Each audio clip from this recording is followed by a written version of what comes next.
This is the HomeTech Podcast for Friday, February 25th. From Sarasota, Florida, I'm Seth Johnson. From Powell, Ohio, I'm TJ Huddleston. And from Pickering, Ontario, I'm Gavin Campbell. And welcome to the HomeTech Podcast, a podcast all about aspects of home technology and home automation. And evidently, Jamaican food that I need to desperately find. We're discussing about it as we warmed up the show here and went over our time. Oh my gosh! Like we've been on the horn here for like an hour talking about Jamaican food. It seems I don't like it's been a while. If this is a short show, it's probably because we're too hungry now and we want to get out of here. This show is sponsored by your local Jamaican beef patty shop. Yeah, happy Patty Day, I guess, because it's Patty Day today. Yep, in Canada. I didn't know what that was, but I do now. So I'll be going and getting some Jamaican food. We've already discussed the menu items that I have to buy. And I'll be buying that tomorrow for lunch and reporting back to you guys and let you know how that goes. I'm actually excited to see what you pick and, what you think of the beef patty, because apparently you've never had one. I've had similar, like there's British food that's similar to this, right? I mean, that's probably where it comes from, if we're going to be honest. But yeah. I definitely with the local Jamaican spices is probably a lot better than the British version, because they're not known for their flavor. Yeah, exactly. I'm sorry if I just insulted anybody. Well, I do have a fair amount of UK listeners. Yeah. So. I think they probably know that the Jamaican food probably tastes pretty good too. So, but I'm excited. I'm excited to find a local restaurant. At least one that's open. It looks like the one that had like five-star reviews and everything. They retired last year, so I missed out on that. Not even paying attention. So I'll have to check this one out. But anyway, enough food talk. What do you guys say we jump into some HomeTech headlines? Let's do it. All right. Smart home security company Ring is expanding the capabilities of its Ring app to add cameras that support OnVIF. Ring, which is owned by Amazon, hasn't released a list of compatible cameras yet, but it expects to support OnVIF compatible cameras that meet the following criteria. Support a stream of 1080p or lower. They support H.264 encoding, have OnVIF enabled, and have a valid password set.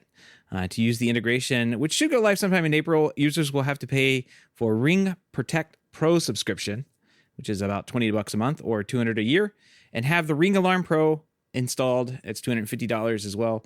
Don't forget that the Pro, that was the latest security hub that includes an Eero mesh router built in, LTE backup, and external battery option, as well as that local storage option with, I think you put a micro SD card in. So, Gavin, what do you think about this? This seems pretty cool. I know you've been searching all over for OnVIF cameras. I thought, honestly, this news, when I heard it, I thought was great. Opening up the ecosystem is something I always encourage because it lets other products work together.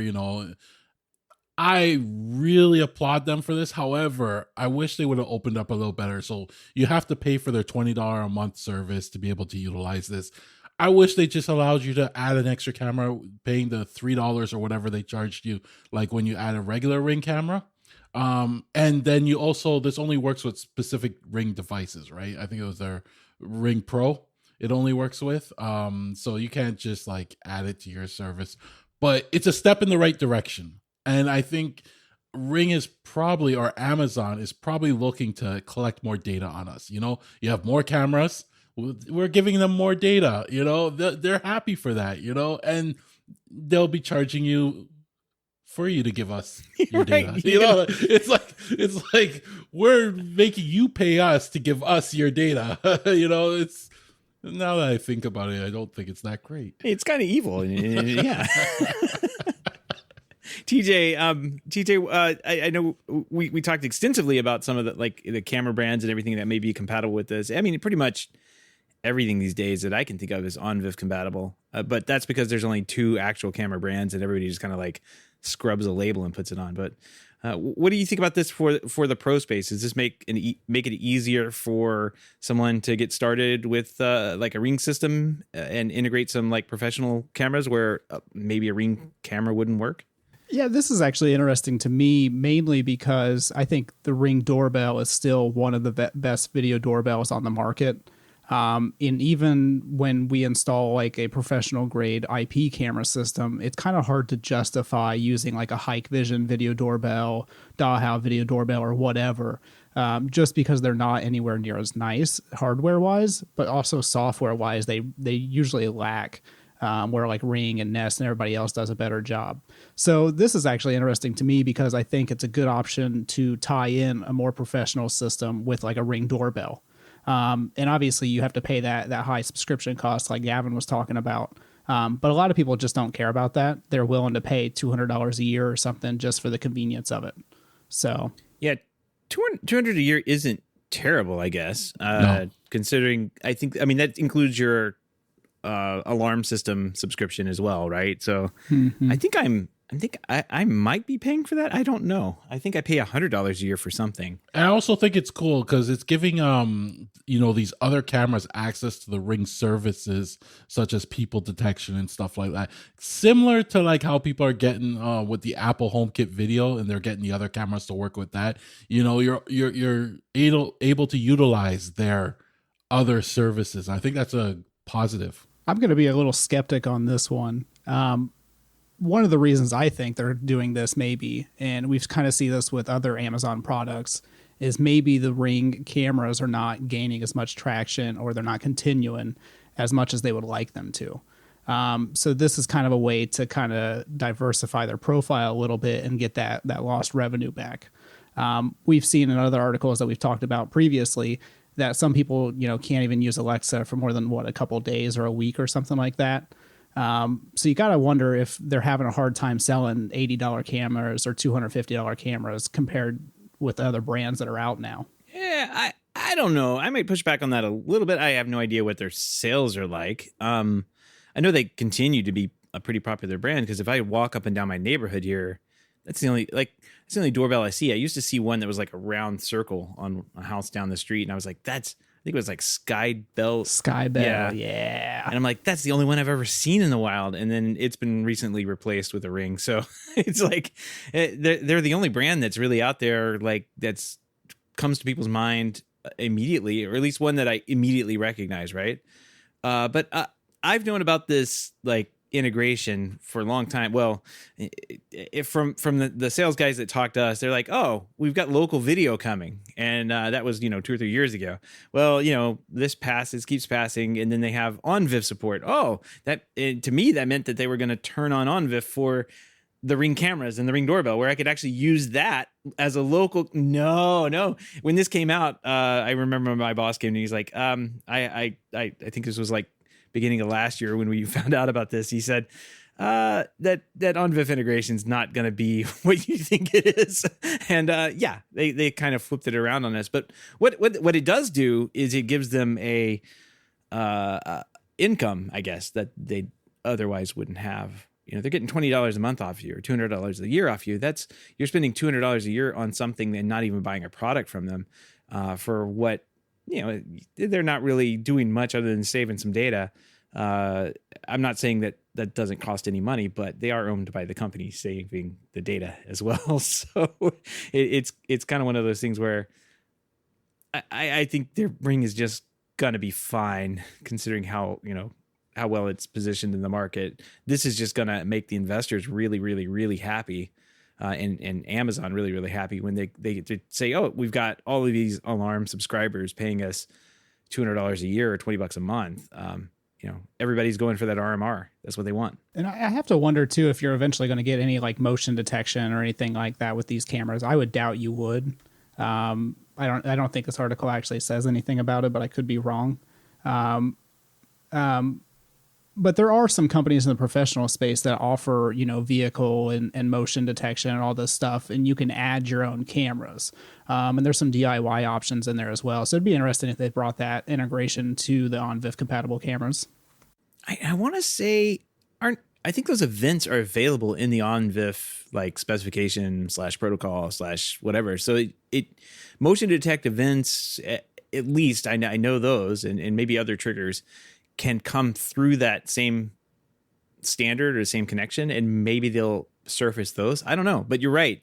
This article doesn't say anything about that. It really just says we'll let the video show up on your Ring app, but not much else. But overall, I think it's a step forward for their platform. I just wish that their platform would actually, like, I mean, I integrate with it as well, but like, I wish it would kind of open up officially, at least in other directions. But they seem to be really concentrating on building up their platform internally and not, I mean, where's the HomeKit integration, guys? Like, it's been 3 or 4 years that they've been talking that was coming, and it's not here, but I can get it just fine if I use the hack version from the Homebridge guys. So yeah, come on, Ring. All right, well, speaking of video doorbells, it appears that nature has won once again, especially when it comes to the Nest video doorbell. After a few online posts, Google has confirmed that the Nest doorbell won't charge its battery in cold weather. The company explains that cold temperatures will likely drain the Nest doorbell's battery for far quicker than normal, and additionally, the battery will not charge at all when the temperature drops pretty low here. These are numbers that I can't even comprehend or believe, so let me just quote the article here. At temperatures between -4 Fahrenheit, didn't know that went that low, and -20 degrees centigrade, and 32 degrees Fahrenheit, or that I know that's zero from high school. Let's see. The battery can still power your device, but it won't charge. It also may drain more quickly than usual. At temperature close to -4 Fahrenheit, 20 degrees centigrade, your battery may have less than half of the life that it has in warm weather.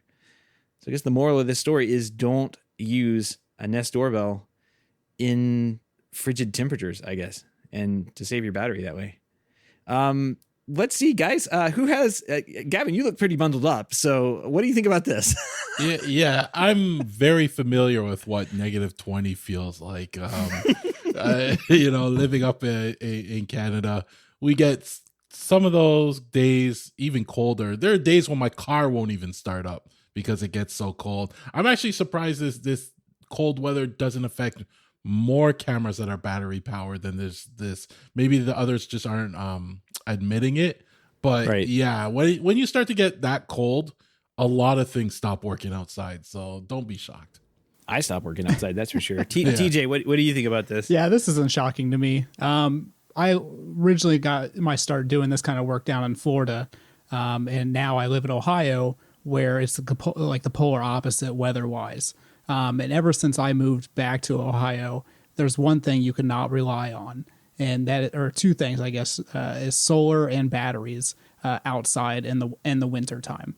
A lot of people that contact us want solar powered cameras for their Ring or whatever cameras they want, and you just have to be honest with them that most of the time the cameras are not even going to charge during the winter time, or they have shortened battery life because of the cold. So this is something that's been happening for years now. It's great in Santa Monica, California, where Ring is based, I guess. Is that where they are? I think. And here in Florida, you can put the little charger things out there. I've got the Ring solar lights, and they seem to charge up over the day. I don't know. I really don't have to pay attention to them, but yeah, your days are shorter up that way, and yeah, especially this time of year. Interesting thing. Nature. All right, well, moving on here. Frontier Communications is rolling out 2 gig speeds across its existing fiber optic network. It currently spans 6 states: Texas, Florida, California, Indiana, West Virginia, and Connecticut. The plan comes along with symmetrical 2 gig downloads and uploads for $149 a month, along with the free installation of a Wi-Fi 6E compatible router and extender. They're also offering a 43 Amazon Fire TV and Logitech webcam for the first 1,000 customers who sign up. And this article goes on to say, but it's not clear if you'll be getting the Omni or the Force. Don't be greedy, guys. Just take the free camera. Come on, take the free camera. The number of communication companies have already gone out and done the beyond the 1 gigabit threshold when it comes to fiber. AT&T has a 2 gig and a 5 gig plan priced at $110 and $180. Xfinity has a 3 gig plan, which is a ridiculous $300 a month. And Verizon has a 2 gig for $120 a month for New York City residents only, sorry. And Google Fiber is the cheapest on the market at $100 a month for a 2 gig plan. Gavin, I'm not going to you first because I know that you probably have cheaper internet in Canada, but TJ, Does this just make you drool? Like, are you as upset about this as I am? No, honestly, because most of the time, all my customers are going to contact me because they can't get 2 gigabit on their iPhone wirelessly. So, Right. I'm excited that this is happening in the real world and that this is an option for people. But as a business standpoint, I'm not excited about it. It's so true. Why doesn't speedtest.net go to like, I'm paying for 2 gig. Why do I not see that on my phone? It's like, yeah, your iPhone 6 can't do that. So, Gavin, since you probably already have 2 gig internet. I know that Canada's No. I'm still at 1 gig, and and what even worse is like it's not symmetrical. My 1 gig, I have like 30 megabits up and 1,000 down. So I would love to have both up and down at 1 gig. That would be awesome. But at some point too, it's just you can have too much internet. Like you don't. A lot of people don't need 2 gig, because a lot of services aren't even throwing data at you that fast. I guess if you're watching a lot of stuff at the same time, you have 10 Netflix streams going on maybe at the same time, that's where you'll start to see it. But, I don't even saturate my 1 gig line, and I'm a heavy user of it. There's only one service I think I can push it with, and that's it. Even speed test doesn't even go up there that a lot of times. Yeah, you would really have to, like, even for the one I guess that I can get, which is the $300 a month ridiculous Xfinity plan.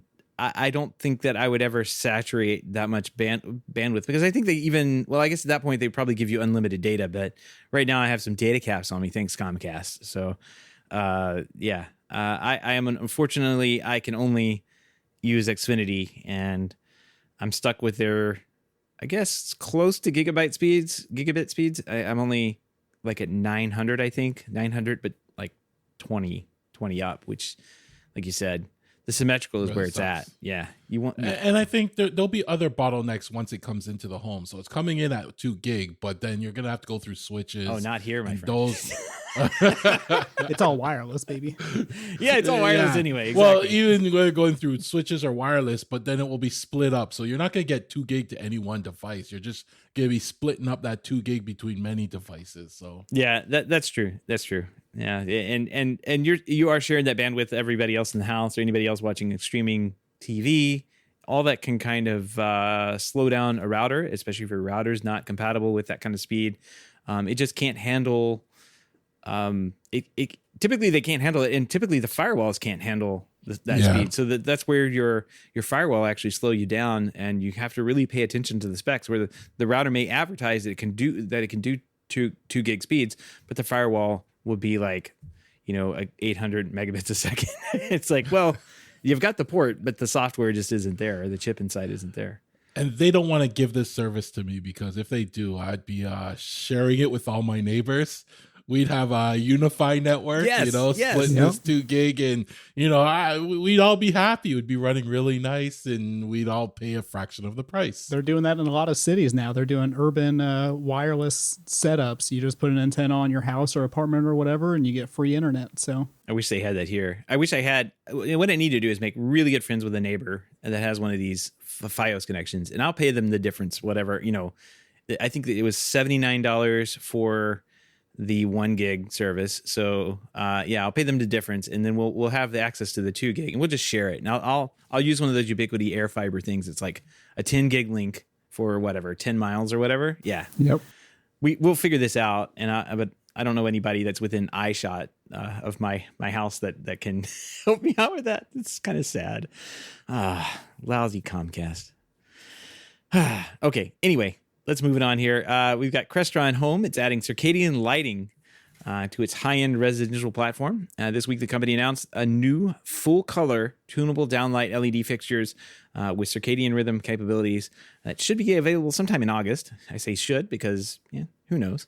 While smart lighting isn't a new feature for the DIY market, it's actually been kind of slow to come into the pro market, and this circadian stuff, it's been real. Like even RGB lighting's been real slow to be adopted into the pro market, even though like Philips Hue and all these other companies out there have had these types of features baked in for quite some time now. Even the basic Apple HomeKit app can actually do this circadian stuff. Gavin, I know you're in the big in the DIY section. Do you use any of this circadian rhythm lighting?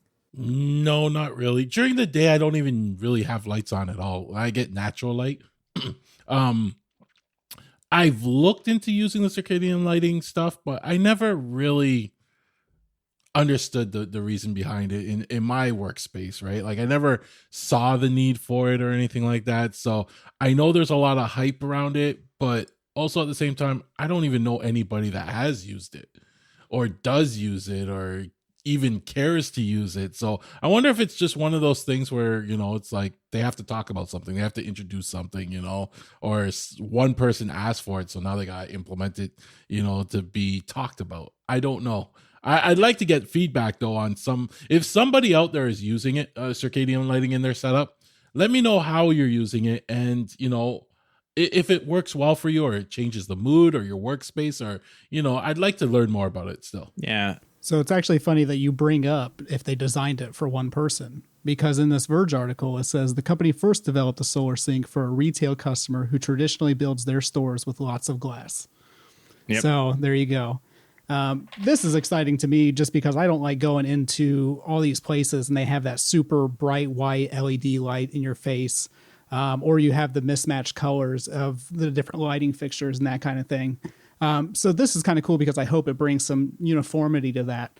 And maybe I'll stop being blinded when I walk into retail establishments and stuff like that. Yeah, you mentioned that solar sink. We didn't really talk about that. Crestron made this nice little sensor. It's an external sensor, so you stick it outside and it kind of measures the color temperature of the daylight sun at that point in time, and it transmits that value back into the control system inside, and that can match what's going on outside. So that can happen a lot. Actually, Gavin, I actually I was testing some LED lights here, and the way I set it up, I had the LEDs behind me when I was working on them, and I set it up to kind of run the day. So starting off in the morning, it was kind of warm, and by midday, it was pretty cool lighting, and then gets warm towards the end of the day.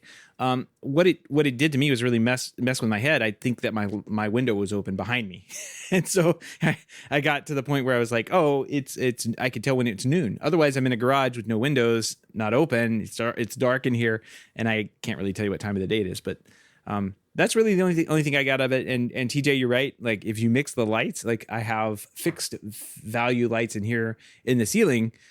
When that thing's moving around, it makes everything look ugly, right? Because you have one light that's 5,000 Kelvin and one that's 2,500.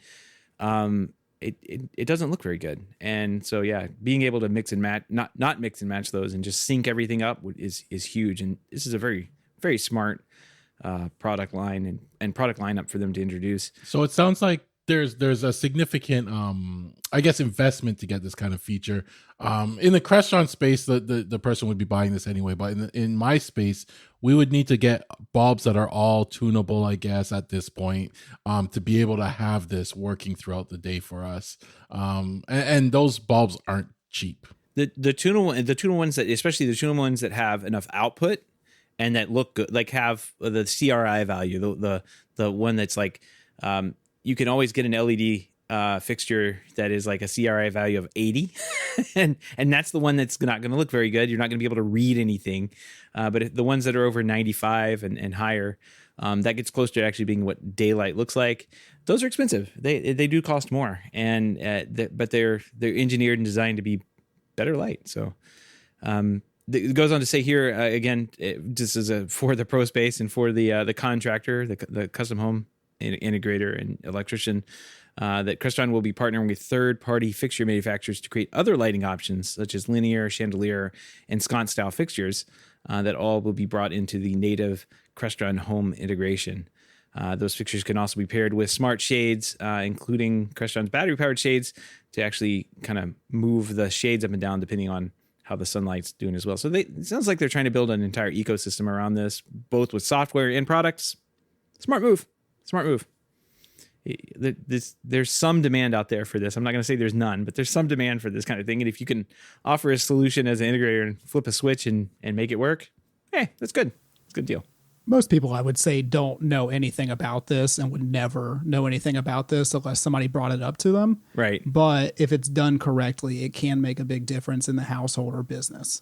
I don't know of any health benefits for it yet. There's a lot of claims about that going around and stuff like that. And while I think some of that may be true, I think it's just the overall nice use of the system and everything.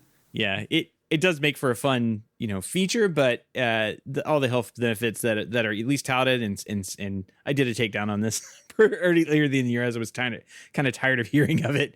And the studies that they cite like a study of sample size 25 people, and 18 of those people didn't show up, and only 3 of them filled out the form correctly. It's ridiculous how small of a sample size they use on those.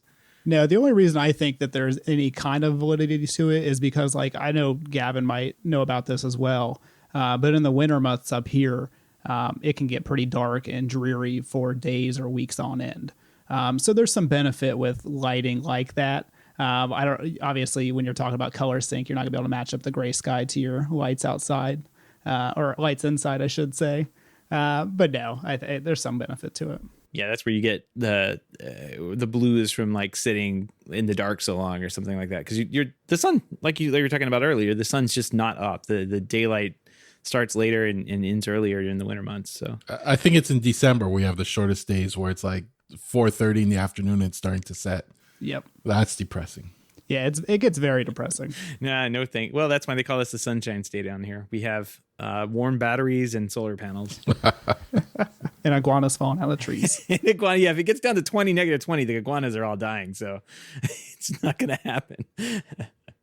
All right. Well, speaking of lighting, we've got some interesting stuff over here in the DIY space. Gavin, I think you put this teaser video from Nvidia talking about their Blue Series lights that they come out. These look really good. Well, they look exactly like their current Red Series lights, right? But the difference with these is they're moving into the Zigbee space, right? So that's the only difference. They look exactly the same as what they currently offer, but they're having issues, sourcing the parts for the Z-Wave devices, right? So that's for Greg. But they look great. I think as long as they do look exactly the same, that will be perfect, because there's a lot of people that are currently having issues sourcing their current switches, and they'll have an abundance of the Blue Series. And if you can get those and they look the exact same, you pair them to your hub, everyone will be happy. If you're not familiar with Nvidia, they're known for having a little LED bar along the side of the switch and a LED light.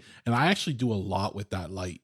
I'm not going to get into it now, but it's very helpful. They're very powerful switches. Can you animate it like it shows on here? Yes. Oh, I didn't know you could do. I didn't know you could do that. Yeah, that's really cool. You remember Knight Rider? You remember the little thing on the front? You could do that. In my house, what happens when my light is triggered by motion? It actually pulses, so I'll know it's a motion thing, and it will turn off after 5 minutes. Nice. You can get Michael to say, or no, Kit would say, "The lights are off, Gavin," and or Lady A. No, you gotta get Kit's voice on there. Okay. These are actually pretty nice. I saw TJ, you shaking your head like, yeah. The things that I would miss if Innovelli or another. I mean, I will just point at Control 4. They have come out with a couple of different lineups for. They've only come out with 2, maybe 3 now lineups for their lights, and the Gen 1 stuff all look the same. The Gen 2 stuff look pretty different. And so when I moved in, I had a bunch of Gen 1 stuff, but I used Gen 2 keypads, and it was kind of like mix and match for a while. It kind of looked kind of janky until I eventually replaced all the Gen 1 with Gen 2. But again, you don't really want to do that. But TJ, what do you think? What do you think about the way this thing looks? I think it looks really nice. I honestly haven't checked out Innovelli switches that much because I don't install switches myself. But these ones actually look really nice. I like the little light bar on the side of it. What does the button do at the top of it? Is that like an action button or something, Gavin? The button can be used for action if you want it, but it's also used for programming stuff. Locally on the switch, you can program, press it so many times and hold it and stuff like that. And the bar is, you'll see the bar on the dimmers. The switches will just have a little light, but the dimmers have the bar, and the bar will actually reflect how bright, or the percentage as well. Yeah, this is good. I could see this in like a high-end house or something like that. I don't think it looks too obnoxious. One of the things we were talking about in the hub was that earlier this week was how many of us that got rejected on like what type of light switches we'd be able to put in the house. Like, this looks like a normal light switch too, even if it has like little LED thing on the side. This would pass the design committee and be, I don't think it toggles, but at least it still looks and maybe feels like a toggle switch. It's pretty nice. It feels like a regular switch, and one of the reasons why I went with it. The only complaint I ever get about this switch is that little light is too bright at night when they like the room absolutely dark. But the bonus is you can adjust the brightness of that light. You can have it turn totally off. I kind of like it just a little bit of light so you can find the switch in the dark if you have to. 100% the same problem. The Pro Space Control 4 has these little tiny LED lights on their switches, little ones. Still too bright for a lot of people, and a lot of times they complain about them. And like you said, you can just put something in, program them at nighttime, turn them off. Control 4 tried to actually, in the Gen 2 product, they put in like a light sensor. So when that sensor detects, you could actually set your switches up in certain areas. When it's detecting no light, you can set it to turn off those particular lights as well. So I think that kind of solves a lot of the problems without the custom programming. But you can still do it, which is the point, and I'm glad you can do that on these switches too. And kind of here, last up here for our HomeTech headlines, as Matter is quickly becoming the new kid on the block. Aqara decided to join the ride and future-proof their lineup with a few smart home gadgets. The company is expected to release a new version of their door and window sensor, as well as the motion sensor, sometime in the second half of 2022. Keep an eye on that date. Aqara will also bring Matter support to a few of its existing Zigbee-based products by pushing an over-the-air update. So that's coming to the M2 and M1S Aqara hubs. Gavin, I know you have thoughts on this one because this seems to be one of your favorite brands, or Whipping Boys. I'm not too sure. But it's good, right? Like, they're saying they're going to update and support this Matter protocol. That's a good thing, right? And that's great. The problem is they're not going to be adding Matter to the actual devices themselves. So it looks like they're adding Matter just to the hub, right? And then the hub's going to be the link between. And I wonder, if that's going to set the stage of what we are to expect, is we're going to have a bunch of hubs that will link old devices into the Matter ecosystem. Are we going to end up like that? I already have too many hubs as it is. I don't want to be adding more bridges into that mix, but who knows? We'll see when it comes out what will happen. But Aqara will always be the most affordable. Their prices are always great. That's why a lot of people jump on them, and they work great when you have them paired to their own hub. Yeah, I'm guilty of even buying back into Aqara after having terrible luck with them. I actually bought a temperature sensor on Amazon about a week ago, and I got it added to my Habitat app my Habitat hub without any issue. It worked for about a day, and then it was just troubleshooting constantly after that. And we've talked about this before, but I've definitely had those problems before. Bought a couple sewn-off ones, and they work great. Interesting. Yeah, well, that kind of brings us into our bigger discussion tonight, and kind of what we wanted to talk about, and a couple of articles that popped up about interesting headlines here. I'm just going to read the headlines. You can kind of get the gist of the articles from that. The average person doesn't have a chance with a smart home, reads one of them. And the other one is the smart home fragmentation is keeping me from trying new gadgets. Both of these have kind of the same feel to them, where there's just a large amount of frustration by these two writers about what they've had to deal with when using and setting up a smart home. Here's a quote from one of them here. Currently, I have no fewer than 21 apps that control various smart home devices on my phone. Yes, I know it's all excessive that I have that many devices, but it highlights part of the problem that comes with setting up a smart home. While there are a lot of great smart home devices for Google Home and Amazon Alexa, many of those products still require an initial setup using the manufacturer's app. And of course, ongoing maintenance for that. Like, you're not going to get a firmware update from the Amazon Alexa hub or the Google Home hub. It's just not going to happen. So I kind of wrote in here, it kind of reminds me of the days that we always complained about having a coffee table full of remotes, right, TJ? Like, it's what it feels like. When you don't have a coffee table of remotes, you have 21 apps there in a folder on your phone. Yeah, the biggest issue to me is a lot of people go out and just willy-nilly buy these devices, right? They'll go out and buy like a random Wi-Fi smart plug because they want to turn their lamp on. And then, 2 weeks from now, they'll buy a random thermostat because they want to be able to control that. And then 2 weeks from that, they'll buy another camera. So it's never any actual planning that goes into the smart home for a lot of these projects and a lot of these issues you see. That being said, a lot of manufacturers do lock out, different features and things like that where you have to use their application for that. I don't think we're going to get around that. I think we might get to a point where you can control devices using one central platform, but I think you're always going to have to go back to the manufacturer's app to do certain things like update the firmware and whatever, just because that is going to be the easiest way for the manufacturer to implement that. But these issues totally come up all the time. I go into people's houses, every week that have, just like this person, 21 different apps in a folder that control their lights or their TV or cameras and whatever else they have going on. Yeah, Gavin, a lot of nods coming from you over there as we listen to TJ talk. I totally understand these articles. TJ nailed it right on the head. And I'll be honest, I'm guilty of this. When I first started in the smart home thing, I bought the random switch. I bought the random everything. And I had the 20 apps. When you have 5 apps just for the various different switches in your house, it starts to get daunting. It's a pain. And then certain switches stop working and you realize there was a firmware update to it. And, so that's why a lot of times now I look for devices that integrate directly into the hubs. And I like to go with Zigbee or Z-Wave. And the main reason why is because they don't have other apps. They just have drivers built into your hub. That being said, you can't avoid it. There's going to be certain devices that they have features that you need to use their app for. My Ratio controller is one. I mean, I have it integrated where I can turn on and off zones and kick off a thing. But if I really want to get programming it, I have to use their app. There's no way around it. And I don't think Matter, is going to save us from this because they will expose certain features to Matter. But I bet you we're still going to have all their apps to manage the actual device, to do the updates and to get dirty with the device. Yeah, it's funny you mentioned Matter because as you're reading these articles, it's almost like a template that you can follow. And I'm wondering, this is my conspiracy theory mind kicking in, is like the Matter consortium is paying for these articles. So like you see about everybody complaining at the top of this, how I just wanted to make a smart home real easy. I just went and bought all these, $20 light switches and it doesn't work as well as I want it to. And then you get down to the bottom and every one of these has the same thing. Well, Matter's coming out and that seems that it's going to unify everything and solve everything. We're going to have to see how that works. They seem skeptical and decidedly so, like they should be. But Matter's not going to solve this problem, right? You're still going to have 21 apps. You're still going to have things juggling around. You're still going to have bad devices that support Matter. And they're not going to be good for the Matter ecosystem. And it's really going to be tough for a consumer who is just going to walk out.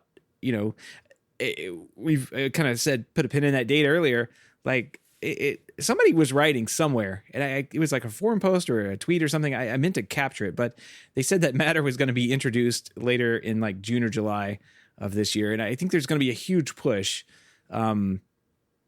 around that, and that's of course around like WWDC, of course. That's around. I think Google has a conference at the same time, and Amazon as well. I think there's going to be a major push this year. We're going to hear nothing but the glories of Matter have come to solve all the home automation problems, and people are going to get these devices. They're going to put them in and go, "This isn't any better." Like it's not solving. Matter's not solving the problem.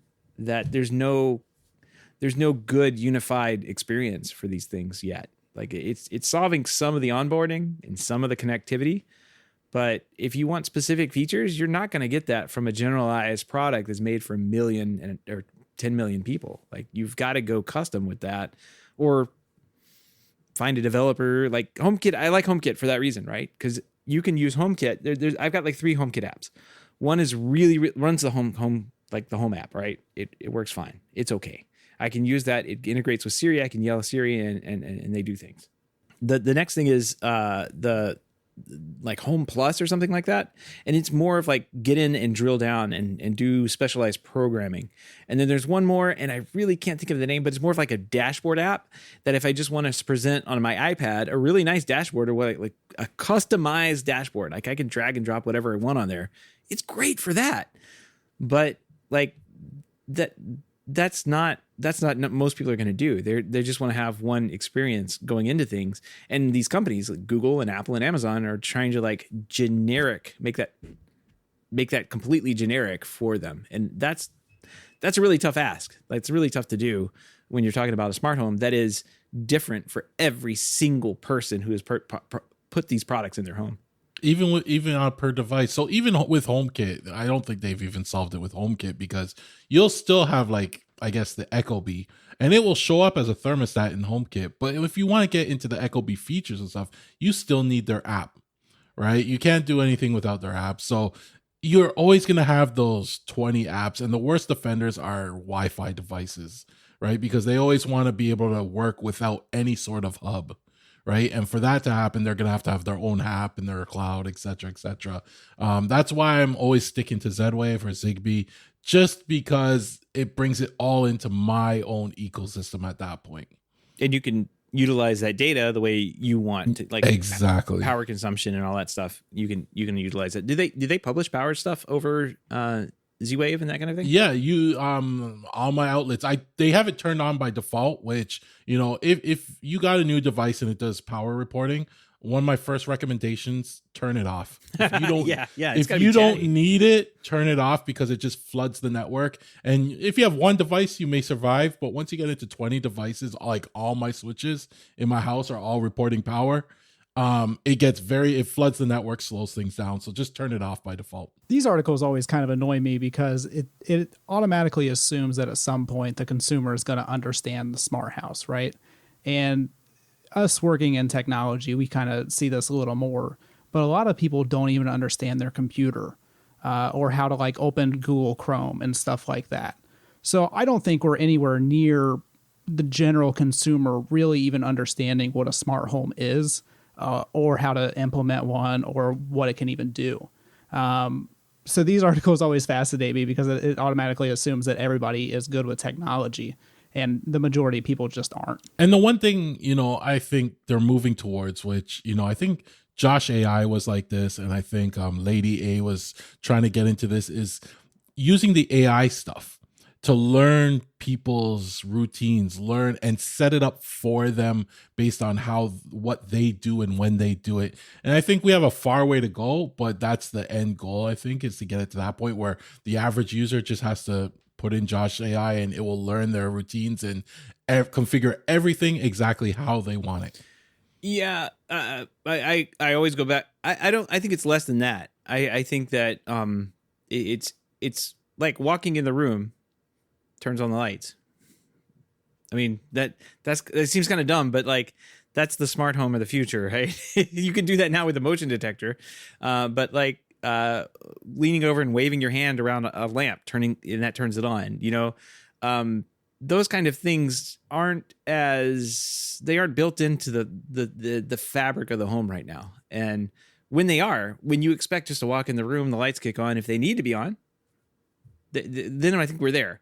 The hard part with that right now, though, is keeping the lights on if you're not moving around, right? Yeah, well, exactly. And then turning off, you know, and that's the stuff they need to solve. I think they should focus a lot on that stuff. Well, yeah, exactly. And they're trying to get all these point devices connected and talking together, you know, out the gate, so these 3 or 4 companies can sell more devices, I guess. But yeah, you're right. Like it's building this into the fabric of the home. I guess you have to have a standard, something like Matter at that point to kind of bring these things together. But this technology needs to disappear a lot more before I think that most people are going to recognize it. Like TJ was saying, a lot of people can't figure out their computers. It made me laugh because there's a TikTok that I follow, or she comes up. She's a support. She's in the support desk for like a major San Francisco area company. Like these it's not old people working here. It's like younger people. And the support ticket she shows the subject line and just maybe a couple lines in the body, or sometimes it's just the subject line, and it's the most absurd things that people submit to the like, my paycheck is not right or did not come. It's like, why are you filling this out? This is the support line for the company. Like, and that's all it says. She doesn't know who they are. She doesn't know where they work in. It just says, my paycheck isn't right. Please fix, it's like, okay. But yeah, people have problems with technology. And until what's funny is all this stuff they're working on, the interface and everything, how to set it up, until they remove all of that, we're going to have a hard time, right? Like, you're going to have a really tough time getting technology into the hands of the masses. Yeah, and the choices that consumers have are just obnoxious at this point. I mean, we're not even that far really into the consumer space for home automation, timeline-wise. Professional home automation's been around for several decades at this point. But DIY home automation has really only existed in this past decade. That's become like a mass market. So a lot of people just, they don't even know what it is, and they probably won't know what it is for the longest time. And we're getting stuck in the middle of like corporate battles at this point, right? Where they're all trying to lock it. Everyone's trying to create their own ecosystem, trying to lock you into their own ecosystem. Most of the popular brands that we always hear of, is in that, trying to do that. And us as the consumer, we're the ones getting hurt because nothing works together properly, right? So it just kind of sucks for us. Yep. Yeah, exactly. Well, and it kind of brings us back to the, Ring charging us $200 a year or $20 a month. They just want to continue to make money, and they're going to keep trying to do that the best way they can. And I guess at some point you do want that to happen, right? You don't want these companies to disappear or stop supporting the product that is integrated into the fabric of your house. But at the same time, the smart stuff that exists today is tied to a big company, like you're saying, Apple, Amazon, Google. Somehow it's tied to them. If it was like Behr paint or Sherwin-Williams paint, we don't think of that as something that's tied into the house. But if it's true technology that we're putting in, like, I don't know or care what light fixtures I have in my house, but if they were all like integrated enough to where I walk in the room and it knows I'm in the room and it keeps the lights on while I'm in here, and when I walk out, it shuts them off. That's the true home automation that we're looking for. We're very far away from that. We're still early adopting everything right now. Everything. We're still figuring this out. We will know that the smart home is ready for the mass market whenever NFTs and blockchain become an integral part of it. Oh, I'm sure that somebody's grifting in to try that. We think Snap One's probably doing that right now. Yeah, I think they're more of a credible company to even try something like that. But the blockchain thing, yeah. The first smart home on the blockchain. Record everything ever. It's all public. Everybody can see. I mean, people do that with Twitter accounts now, so I don't see why not. Yeah, right. Oh, I see you took a shower last night. Like somebody a couple years ago had like one of those Twitter smart home bots set up, so every time like they turn their lights on or something, it would tweet out.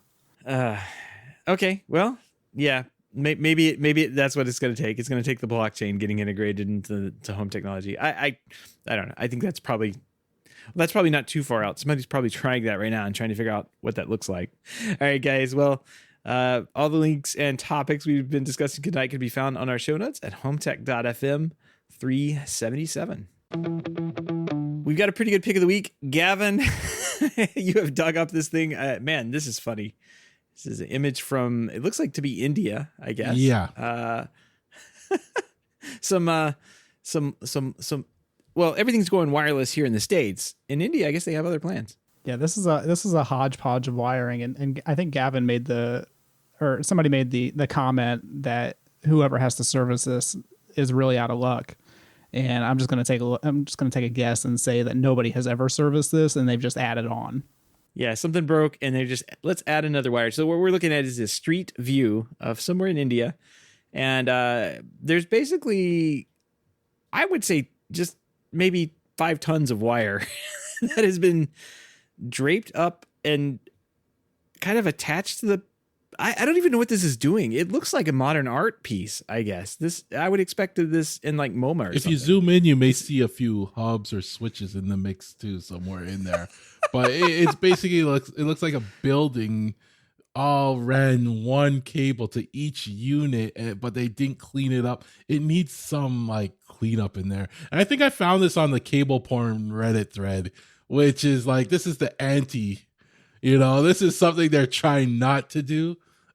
I just hate to be the guy that has to go there and, you get the service call that their internet's not working and you show up and see this. Why? You just run a new wire. Clearly, that's all you have to do. Yeah, this is the easiest thing. Yeah, this is the easiest service call ever. Like you pull a new wire and you don't even have to cut off the excess or put a new end on it.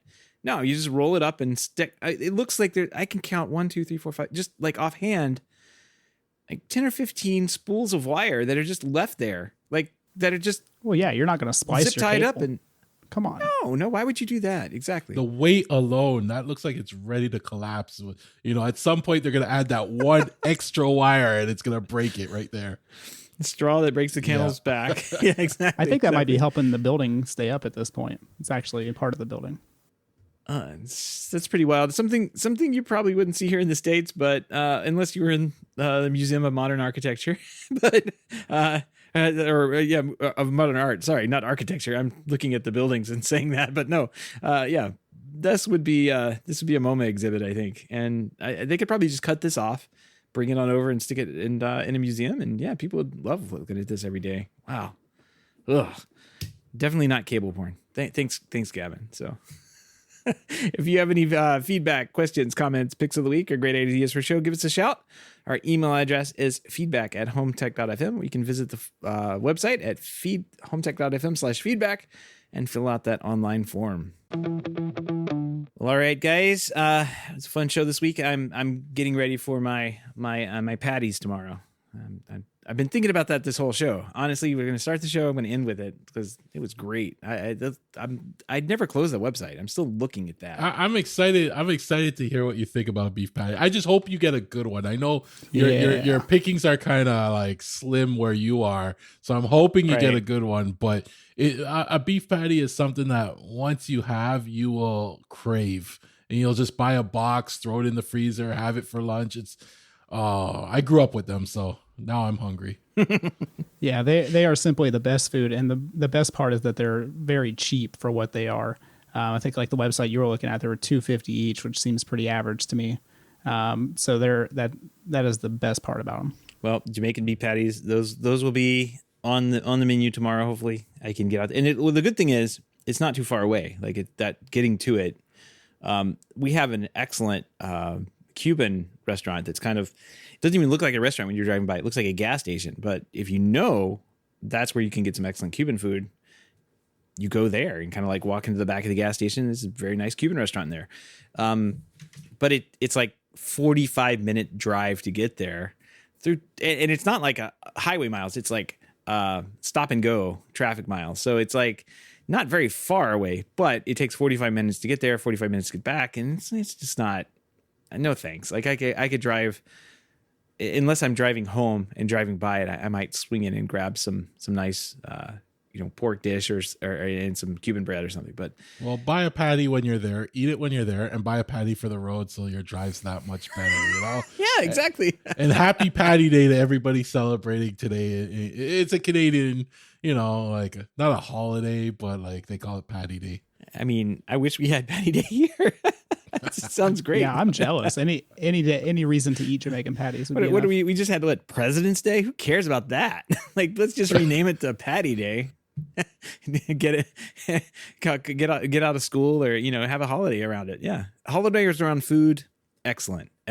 So we want to give a big thank you to everyone who supports the show, but especially those who are able to financially support the show through our Patreon page. If you don't know about our Patreon page, head on over to HomeTech.fm/support to learn how you can support HomeTech for as little as $1 a month. Any pledge over $5 a month gets you a big shout out on the show, but every pledge gets you an invite to our private Slack chat, The Hub, where you and other supporters of the show can gather every day to talk about what have we been talking about lately in there. There's been a lot of conversation flowing through there. Not printers. No, oh yeah, not printers, because that one's still solved. And if you don't, still solved. For some reason, Gavin keeps bringing it up though, like he wants it to break. So that's the secret, though. If he talks about it every week, it'll never break. But the second that he doesn't come on the show and tell us his printer's not working, dead.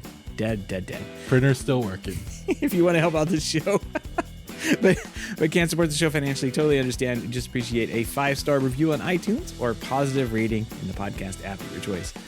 That wraps up another week in Home Tech. For everyone out there, have a great weekend, and we will see you next week. Take care. See you soon, everyone.